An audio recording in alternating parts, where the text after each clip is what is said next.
Looking for financial support that strives to honor your community's rich heritage and cultural practices? Introducing RBC Origins. Our Indigenous banking specialists provide resources and advice that can help transform your ideas into tangible progress and community prosperity. At RBC, we're committed to driving your goals forward. Learn more at rbc.com/indigenous. RBC, ideas happen here.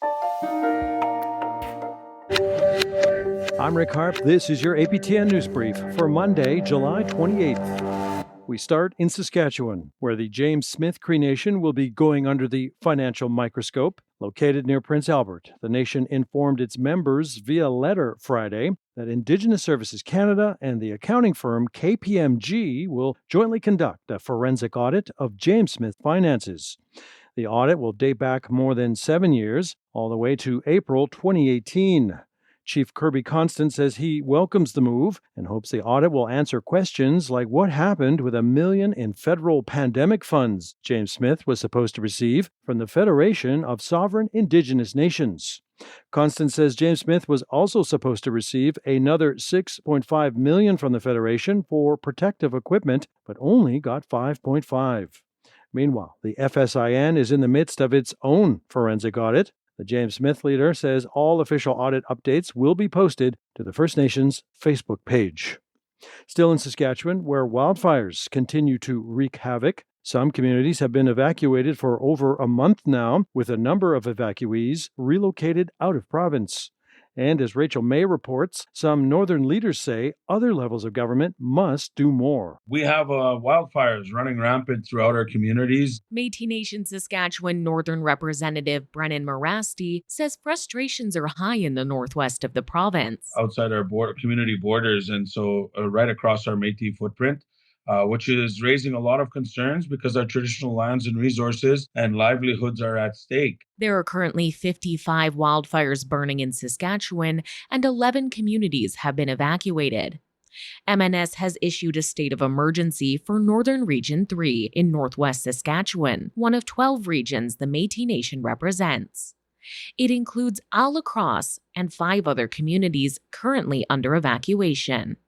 Morasti says all levels of government need to come together to address the crisis. People are well evacuated above 40 plus days. Frustrations are getting higher and higher, and it's concerning. And we'd like to trigger conversation by declaring a state of emergency with the province and the feds and talk about resources. Those 6 communities are still waiting to return home. There was no plan in place. NDP MLA for Athabasca, Leroy LaLiberty, says the Sask Party's lack of wildfire planning has left northwest Saskatchewan in an unimaginable situation. For this fire season, you think that the government would have had something in place, seeing what had happened or took place over the previous years. With hotels in major cities full, some evacuees are now leaving the province to find shelter. Right now we have evacuees, and very thankful to the cities that have taken in our evacuees from the northwest.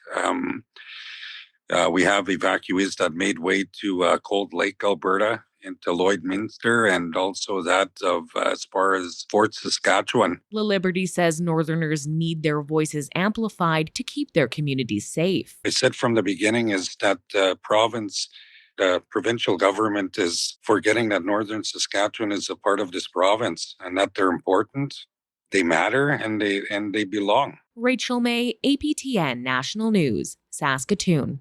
To neighboring Manitoba now, where 1,100 people on the Wasagamok and St. Teresa Point First Nations have had to contend with at least 3 power outages of late. Last week, Wasagamok Chief Walter Harper said 2 outages were scheduled for Thursday morning and afternoon to allow for the clearing of potentially flammable brush under the transmission line between the Island Lake communities. But according to a Manitoba hydro map, a 3rd unplanned outage occurred that same day, impacting just over 800 residents. Jade Wood lives in Wasagamok. In an audio message to APTN, Wood claims there have been local power issues for the past couple of weeks. It was 2 weeks ago that the lights began to flicker, but it started so subtly that we didn't notice it at first. And when we did notice it, it would only be flickering for a moment. And then when we would look up to the light, it would be back to normal again. So we didn't think much of it.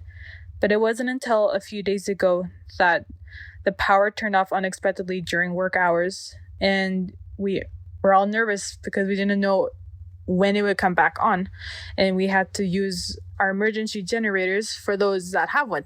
And that's your APTN News Brief for Monday, July 28th. I'm Rick Harp.